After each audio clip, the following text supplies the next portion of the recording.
Many years ago, there was an emperor who was so excessively fond of new clothes that he spent all his money on being well dressed. He cared nothing about reviewing his soldiers, going to the theater, or going for a ride in his carriage, except to show off his new clothes. He had a different suit for each hour of the day, and instead of saying, as one might, about any other ruler, the kings in council, they always said, the emperor's in his dressing room. In the great city where he lived, life was always gay. Every day many strangers came to town, and among them one day came two swindlers. They let it be known they were weavers, and they said they could weave the most magnificent fabrics imaginable.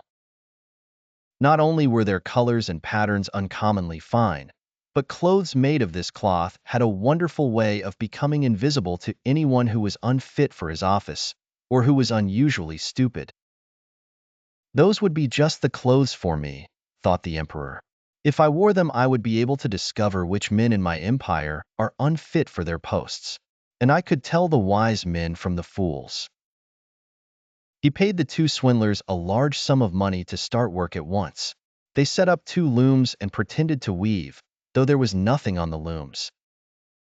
All the finest silk and the purest old thread which they demanded went into their traveling bags, while they worked the empty looms far into the night.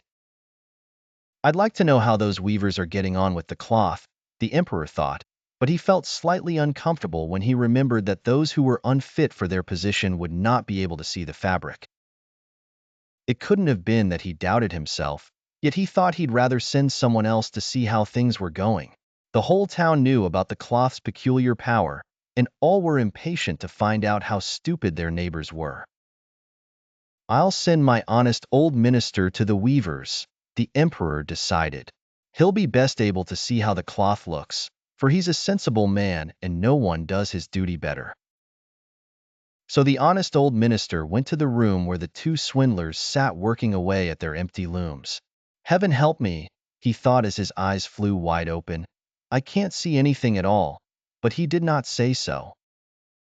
Both the swindlers begged him to be so kind as to come nearer their looms.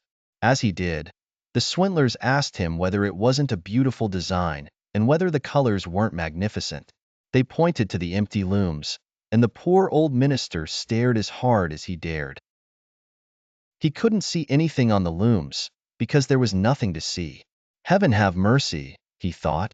Can it be that I'm a fool? Am I unfit to be the minister? I'd never have guessed it, and not a soul must know. I can't see anything, he said. Oh, it's beautiful. It's enchanting. The old minister peered through his spectacles. Such a pattern. What colors? I'll be sure to tell the emperor how delighted I am with it. We're pleased to hear that, the swindlers said. They proceeded to name all the colors and to explain the intricate pattern. The old minister paid the closest attention, so he could tell it all to the emperor. And so he did. The swindlers at once asked for more money, more silk and gold thread, to get on with the weaving. But it all went into their pockets. Not a thread went into the looms, though they worked at their weaving as hard as ever.